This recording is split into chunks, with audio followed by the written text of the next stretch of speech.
I think we're about to go back in time because it's not every day you take a stroll through one of the most tranquil parts of Birmingham and come face to face with an 18-metre dinosaur, thankfully. But that's exactly what to expect if you're heading to the Botanical Gardens during half-term next week. And a crack team of prehistoric construction experts are there all this week assembling the lifelike attraction. Well, Shefali's out there for us now. How is it looking down there, Chef? It's looking very wet at the moment, but yeah, I'd like to say I feel like I'm on the set of Jurassic Park, the movie, but only partially because the set is only partially built. This is the T-Rex, and he's been transported from Glasgow over the past day or so. With me now is Dylan Zeng, who's the project manager of this show that's going to start on when?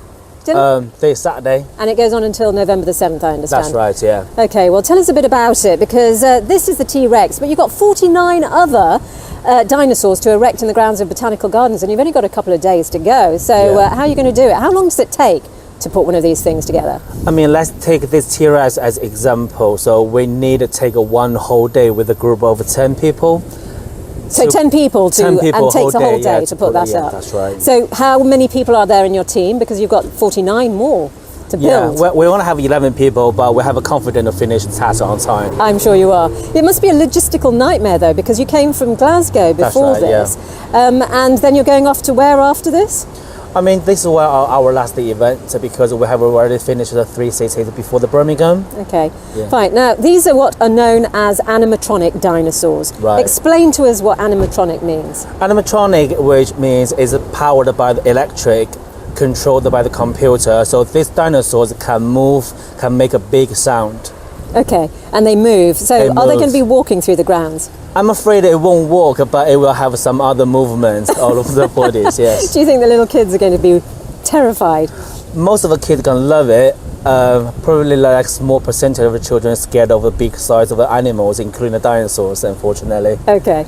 As you say, it's going to go on until the 7th of November. But tell me, what's your favourite dinosaur? My theory will be the dinosaurs on there. Okay.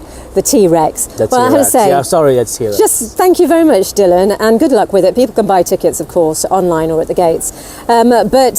Just to say these dinosaurs' names is verbal gymnastics. You've got the Brachiosaurus, Triceratops, Tyrannosaurus rex, and of course the Velociraptors and the Diplodocus. But you know, during the Mesozoic period, which was when dinosaurs existed, it was a lot warmer than it is now. Although today, I think it was quite warm. I quite like the temperatures. We saw highs of 18, 19 Celsius today.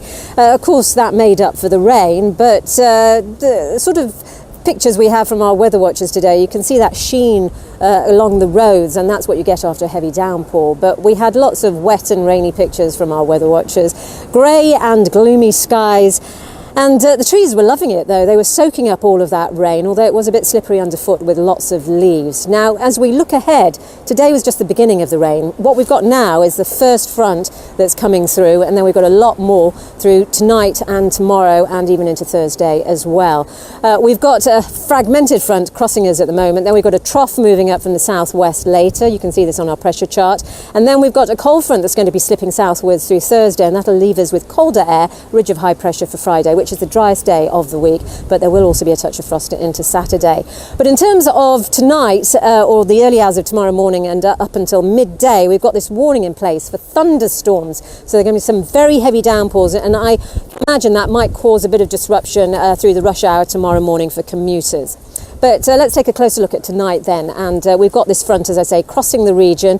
It's going to have some heavy rain along it, and then through the early hours, after midnight, it clears the southeastern corner, and for a brief time we'll see clearer and dry conditions. During that time, though, temperatures only dropping to about 13 to 14 Celsius, which is, as I say, what you would expect during the day at this time of year. And then we just see the first signs of this band of very heavy showers coming up from the southwest. That's a trough, and there'll be some heavy downpours locally through the morning tomorrow, fading gradually into the afternoon. Top temperatures are 16 tomorrow. Back to you, Becky.